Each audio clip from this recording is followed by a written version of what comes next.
اندھی محبت قسط نمبر 2۔ جن لوگوں نے اس کہانی کی قسط نمبر 1 نہیں پڑھی تو ڈسکرپشن میں اس کہانی کی قسط نمبر 1 کا لنک دے دیا گیا ہے، آپ سب لوگ وہاں سے جا کے بھی پڑھ سکتے ہیں۔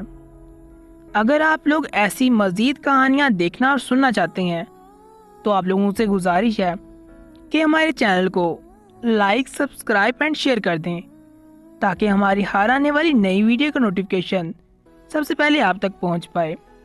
چلیں اسی اور پھر وہ ایک دن مجھے اپنے گھر لے گیا جہاں اس کے گھر والے تھے۔ اس کی اماں کا حلیہ بہت ہی عجیب سا تھا، جیسے وہ لوگوں کے گھروں میں کام کرتی ہوں۔ فائز نے مجھے کہا کہ دیکھو، اب پولیس ہمیں تلاش کر رہی ہے اور وہ جلدی ہی ہمیں ڈھونڈ لے گی، اس لیے تمہیں اب میری بھی حفاظت کرنی ہوگی اور ہمارے پیار کے لیے لوگوں کے سامنے ڈٹ جانا ہوگا۔ اس کی ان جذباتی باتوں کی وجہ سے مجھ میں بھی نیا جوش آ گیا تھا اور میں نے کہا کہ اب میں کچھ بھی کر کے تمہاری حفاظت کروں گی کیونکہ تم میرے شوہر ہو۔ فائز نے کہا کہ اگر دنیا والوں نے ہمیں الگ کرنے کی کوشش کی تو ہم دونوں خودکشی کر لیں گے۔ اس وقت میں بھی اس کی باتوں میں آ گئی تھی۔ فائز نے کہا کہ اب ہم خود ہی دنیا کے سامنے جائیں گے اور سب کو کہیں گے کہ تمہارے ماں باپ تمہیں مارتے تھے اور تمہاری کوئی بھی خواہش پوری نہیں کرتے تھے۔ تم نے انہیں رشتے کا کہا تھا مگر وہ نہیں مانے تھے اور تم آتے وقت ایک خط بھی لکھ کر آئی تھی اور اس نے یہ بھی کہا کہ سب کو یہ بھی کہنا کہ تم یہاں تک خود ایک ٹیکسی میں بیٹھ کر آئی تھی اور میری امی نے ٹیکسی کا کرایہ بھی دیا تھا۔ یہ کہانی تو بالکل الگ تھی۔ میں نے فائز سے کہا بھی تھا کہ ایسا مت کہو، یہ سب تو غلط ہے، لیکن وہ کسی صورت نہیں مان رہے تھے۔ وہ بس یہ چاہتے تھے کہ میں ان کی حفاظت کروں اور پچھلے کچھ دن میرے جتنے اچھے گزرے تھے میں اب اس سیراب میں مکمل طور پر ڈوب چکی تھی۔ فائز مجھ سے بے تحاشا محبت کرتے تھے، اسی لیے میں یہ سب کرنے کو بھی تیار ہو گئی۔ میں نے وہی سب جھوٹ بولے جو مجھے فائز نے بولے تھے۔ ہمیں عدالت میں بھی پیش کر دیا گیا، لیکن میں اپنی بات سے 1 انچ نہیں ہلی تھی۔ مجھے سب کے سامنے فائز کو سچا ثابت کرنا تھا، اسی لیے میں نے اپنی عمر بھی غلط بتائی اور سب کو کہا کہ میں 18 سال کی ہوں، پر میڈیکل ٹیسٹ کی وجہ سے میرا یہ جھوٹ جلدی ہی پکڑا گیا اور پردہ فاش ہو گیا۔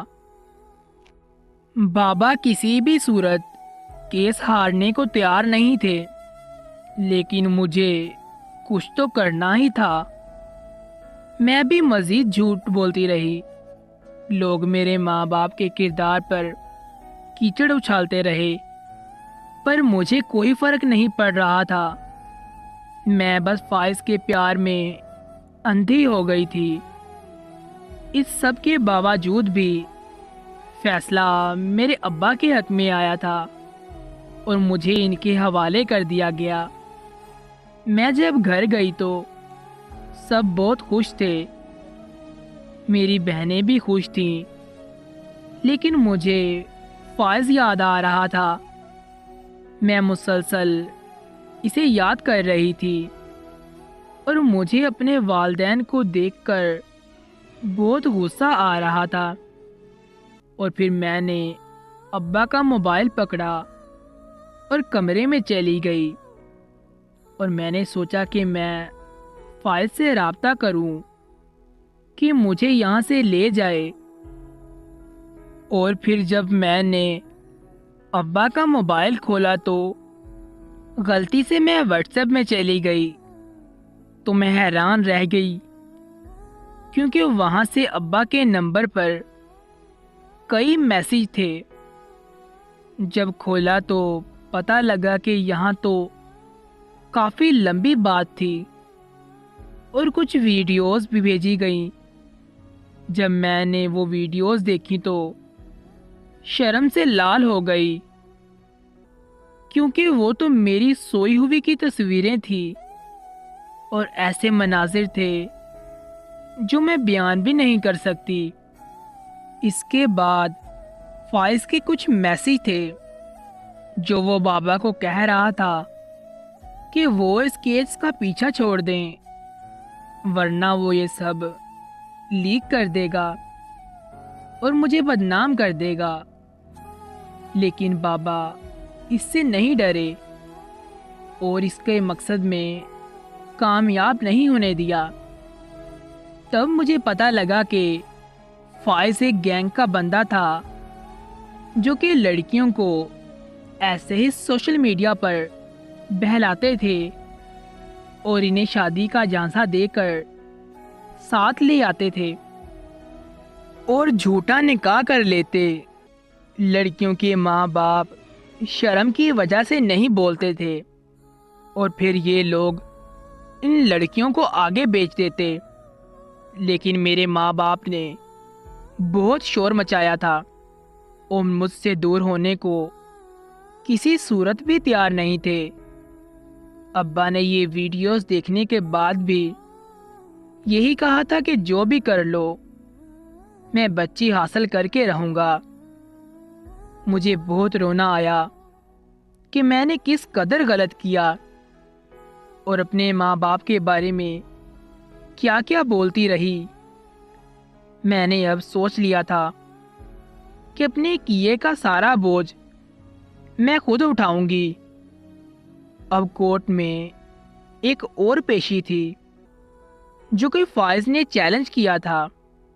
میں وہاں سب کے ساتھ گئی تو وہ مجھے دیکھ کر ہنس رہا تھا، پر میں اس کا ڈرامہ جانتی تھی، اس لیے میں نے کورٹ میں صحیح بیان دیا کہ فائز کا ایک گینگ ہے اور یہ دوست ایسے ہزاروں لڑکیاں لا چکے ہیں۔ سب حیران تھے کہ یہ کایا کیسے پلٹی۔ تب میں نے انہیں حقیقت بتائی۔ اس کے بعد فائز پر لگے سب الزام سچ ثابت ہو گئے تھے اور اسے جیل کی سزا ہو گئی۔ وہ سارا گینگ بھی پکڑا گیا، اس میں فائز کی ماں بھی شامل تھی، اسے بھی جیل ہو گئی۔ آج میں اپنے گھر تھی اور بہت خوش ہوں۔ میرے ماں باپ مجھے پڑھا لکھا رہے ہیں اور مجھے امید ہے کہ اب میں ڈاکٹر بن جاؤں گی اور پھر اپنے ماں باپ کا نام روشن کروں گی۔ اب میری زندگی کا ہر فیصلہ میرے ماں باپ کے ہاتھ میں ہے۔ تو ناظرین گرامی، یہ تھی ہماری آج کی کہانی۔ ہم امید کریں گے کہ ہماری آج کی یہ کہانی آپ لوگوں کو بہت پسند آئی ہوگی۔ اگر آپ لوگوں کو ہماری یہ ویڈیو اچھی لگی ہو تو آپ لوگوں سے گزارش ہے کہ ہمارے چینل کو لائک، سبسکرائب اینڈ شیئر کر دیں اور بیل آئیکن کا بٹن ضرور پریس کریں تاکہ ہماری ہر آنے والی نئی ویڈیو کا نوٹیفیکیشن سب سے پہلے آپ تک پہنچ پائے۔ اور اسی کے ساتھ ہمیں دے اجازت، انشاءاللہ ایک نئی ویڈیو کے ساتھ پھر ملاقات ہوگی۔ اللہ حافظ، اللہ نگہبان۔